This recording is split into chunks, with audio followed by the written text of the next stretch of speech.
नमस्कार, मी सागर जोशी। TV9 मराठीच्या आजची बातमीमध्ये आपलं स्वागत। आणि बुलेटिनच्या सुरुवातीलाच बदलापूर अत्याचार प्रकरणातील एक मोठी बातमी आहे। या प्रकरणातील सहआरोपी तुषार आपटे आणि उदय कोतवालला ठाणे क्राइम ब्रांचने अटक केली आहे। सव्वा महिन्यांपासून फरार असलेल्या दोन्ही आरोपींना ठाणे क्राइम ब्रांचने अटक केली आहे। दरम्यान ठाणे क्राइम ब्रांच या दोन्ही आरोपींना SIT कडे सोपवणार आहेत।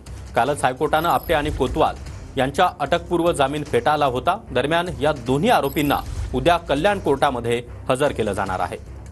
तर ठाणे क्राइम ब्रांचकडून या दोन्ही आरोपींना कर्जत परिसरामधून अटक करण्यात आल्याची माहिती आहे। या संदर्भात अधिक माहिती देण्यासाठी आमचे प्रतिनिधी कृष्णा सोनारवाडकर आपल्यासोबत आहेत। कृष्णा, काय अधिक माहिती आहे? अत्यंत मोठी अपडेट बदलापूर प्रकरणातली।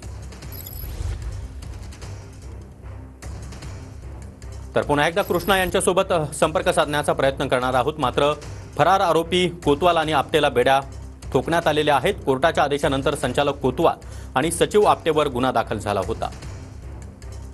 शाळेमध्ये घडलेला प्रकार पोलिसांना न कळवणं, पुरावे नष्ट करणं असं या दोघांवर आरोप होते। तेव्हापासून आजपर्यंत ते फरार राहिले। सव्वा महिने शोध न लागल्यानं कोर्टाकडून तीव्र नाराजी देखील व्यक्त करण्यात आली। दरम्यान कालच हायकोर्टानं दोन्ही आरोपींचा अटकपूर्व जामीन अर्ज फेटाळत पोलिसांच्या तपासावर देखील कडक ताशेरे ओढलेले होते आणि फरार आरोपी भाजपशी संबंधित असल्याचा आरोप करत विरोधकांनीही तपासावर प्रश्न उपस्थित केले होते। शाळेतील CCTV गायब कसं झालं? आरोपी मुलींच्या शौचालयामध्ये का गेला? याची चौकशी आता होऊ शकते। घटनेच्या दिवशीचं शाळेतील CCTV फुटेज गायब असल्याचं कोर्टामध्ये सांगितलं गेलंय। यावर CCTV सोबतच छेडछाड झाल्याचं मत कोर्टानं व्यक्त केलं होतं।